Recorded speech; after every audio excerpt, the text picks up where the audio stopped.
Doutor, dando continuidade a essas infecções antigas, essas doenças antigas, quais outras nós temos? Como eu citei há pouco, das doenças diarreicas, uma muito antiga e conhecida há muito tempo é o cólera, né?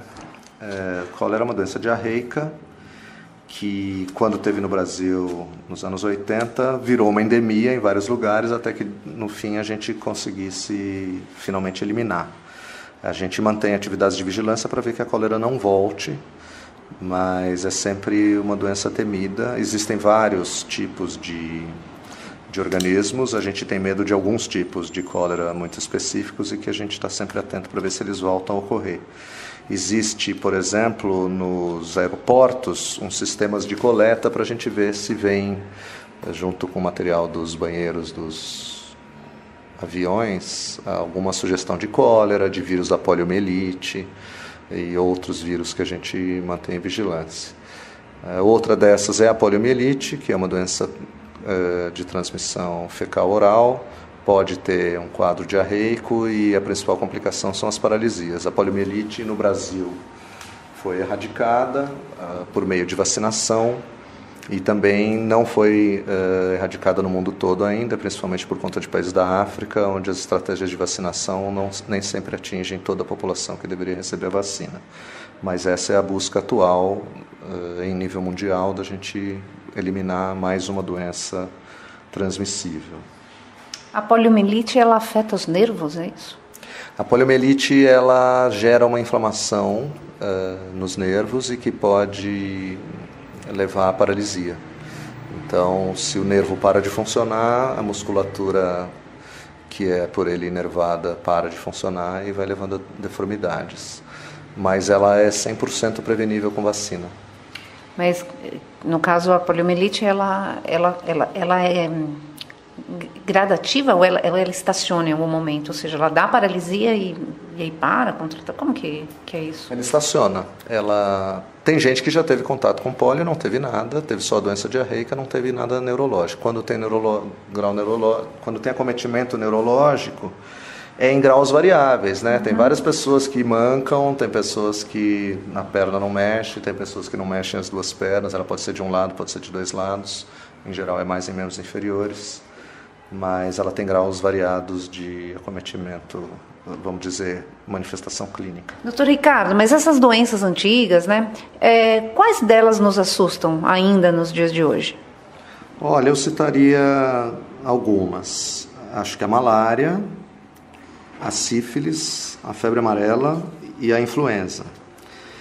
A malária é uma doença transmitida por mosquito, principalmente pessoas que estão mais em áreas de floresta, e as pessoas que vivem em área endêmica de malária até conseguem ter várias malárias e sobrevivem e tal, mas uma pessoa que nunca teve malária, se pega uma forma grave de malária, ainda é uma doença potencialmente letal, pode dar quadro neurológico, pode ter uma série de manifestações clínicas de muita gravidade.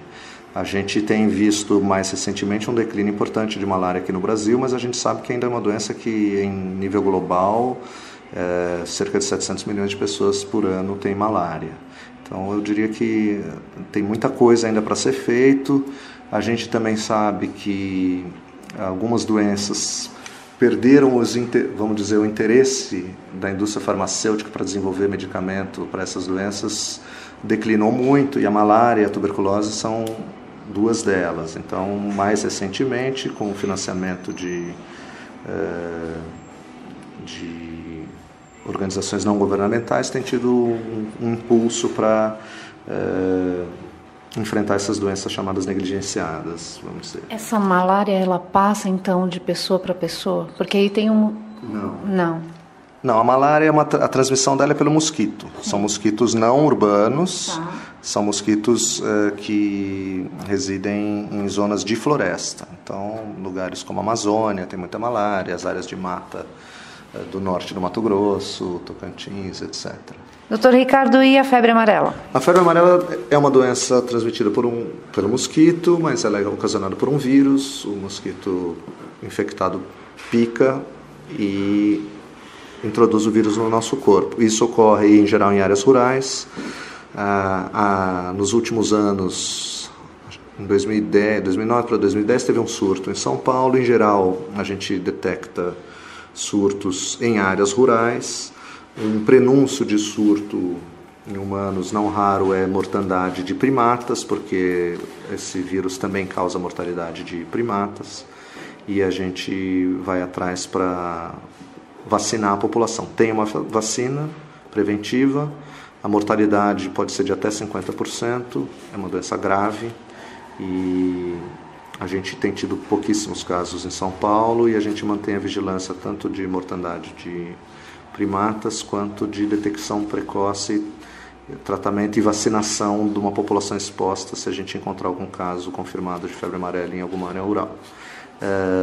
Uma região, vamos dizer, uma parte considerável do estado faz parte da vacinação de rotina, a vacina de febre amarela, em virtude de já terem sido encontrados casos de febre amarela na região. Como é que se trata essa doença? Febre amarela, como dengue grave, são doenças que não têm um tratamento específico, é o tratamento basicamente de suporte, porque ela pode gerar sangramentos ou insuficiência hepática. Então não tem um tratamento específico, mas em geral são pacientes muito graves, que não raro necessitam de tratamento intensivo em UTI.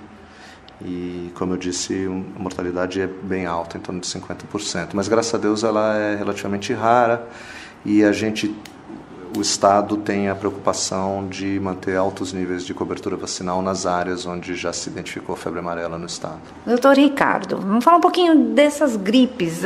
Às vezes a gente se confunde um pouco. Gostaria que o doutor me falasse. A gripe suína, a influenza A, é a mesma doença ou não? São dois tipos. A influenza tem basicamente dois tipos, influenza A e influenza B. A influenza B não varia. Então, a vacina que é feita ano a ano, ela é baseada na incidência dos tipos de vírus que tem no hemisfério norte e no hemisfério sul, com os 3 principais tipos de vírus. Sempre tem 2 influenza A, 2 tipos na vacina, e 1 influenza B. O B não varia, o A varia. Então, existem uns marcadores na membrana, são 2 tipos de proteína, o H e o N, e esses variam, por isso que tem os números, H7N9, H5N1, etc. Então, sempre que tem esses H alguma coisa, são as A. A influenza pode ser A ou B, das influenza A tem uma extensa variabilidade e, na verdade, a gente sabe que influenza A tem em outros animais, e daí que vem, às vezes, gripe aviária, gripe suína, que são vírus que conseguiram fazer a transição de uma espécie para a espécie humana. E é essa hora que se sabe que é o grande risco, porque quando ele migra de espécie e acaba atingindo o ser humano, coisa que não fazia antes, o ser humano tem menos defesa. Então, eu vou lembrar, a influenza já deu muitos problemas para a humanidade, é muito conhecida a história, tem números extremamente variáveis de número de óbitos na gripe espanhola, em 1918, então tem de 20 a 200 milhões de óbitos, enfim, os números são muito conflitantes, mas na verdade as pessoas morriam de gripe, não raro, porque depois, às vezes é pela própria gripe, eu vou voltar a falar daqui a pouco, mas não raro porque tem uma infecção, acaba virando uma pneumonia bacteriana e as pessoas morriam de pneumonia. Mas a gripe por si só, como a gente viu na influenza pandêmica de 2009, chamada gripe suína, porque justamente foi um vírus que fez essa transição, as pessoas que eram suscetíveis fizeram quadros muito graves de gripe, com pneumonia pelo próprio vírus e com insuficiência respiratória, precisando de UTI, etc. e tal. E a gente viu que em alguns grupos a mortalidade era maior, pessoas que já tinham doenças pulmonares ou doenças cardíacas, as gestantes, não sabíamos exatamente porquê, mas a mortalidade de gestantes era mais alta, em idosos e menores de 2 anos. E por isso que até hoje são esses os principais grupos que recebem a vacina anualmente. Lembrando que para a gripe suína, chamada, ela se manteve na vacina desde 2010, quando ela foi introduzida em vacina, e a gente diminuiu muito o número de casos. A respeito da vacina, o governo federal ele não pode dar vacina para todos. E alguns estados, eles complementam isso, por exemplo, o estado de São Paulo, ele faz uma compra. Então, cada estado tem autonomia para fazer adendos ao esquema vacinal nacional. Então, isso, particularmente o Estado de São Paulo, há muito tempo introduziu vacinas que ainda não estão no calendário nacional, por exemplo, a de meningite para as crianças e a de pneumo, e eventualmente, quando tem excedente de compra, quando tem possibilidade de comprar mais insumo, pode-se pensar em fazer, aumentar o número de, os grupos de pessoas que poderiam tomar a vacina, mas via de regra, em nível nacional, a vacina é distribuída pelo Ministério da Saúde e para os grupos de risco que têm mais chance de ter formas graves de doença. Então, a gente recomenda que todas as pessoas tomem todo ano a vacina contra a gripe, porque a gente sabe que diminui a possibilidade de doença grave, diminui o número de internações hospitalares e diminui também o número de óbitos por complicações relacionadas às doenças gripais. E as pessoas, doutor, estão indo tomar vacina nos postos? Pois é, esse ano, novamente, a cobertura, a gente chama de cobertura, que é o percentual da população que deveria ter recebido a vacina, se recebeu ou não. A cobertura está baixa, o tempo da campanha foi estendido até o dia 26, no intuito de aumentar as coberturas. Acho que as pessoas vão perdendo um pouco o senso de risco que se corre, porque o ideal é tomar vacina todo ano para as pessoas que têm risco aumentado de ter forma grave de doença. Então, isso a gente vê em outras doenças também, a gente vê em outros países também. Então, a gente sabe que nos Estados Unidos e Europa tem uma tendência dos pais de não mais vacinar as crianças contra sarampo, porque elas não percebem que isso é um risco para a própria criança e para a comunidade que elas estão inseridas. Da mesma maneira que as pessoas acabam não se vacinando para a gripe, que está no posto de saúde do lado de casa, num período curto do ano, cada ano tem uma vacina diferente, e por achar que não é importante, mas a gente sabe e a gente vê isso claramente, que o número de internações aumenta, que o número de óbitos aumenta, que as formas graves aumentam, e as pessoas acabam não ficando sabendo, até porque a gente não gosta de ficar divulgando, né, o governo, quem quer que cuide no nível municipal, estadual, federal, não gosta de ficar divulgando dados ruins, mas a gente sabe que as coberturas estão aquém do que seria desejável.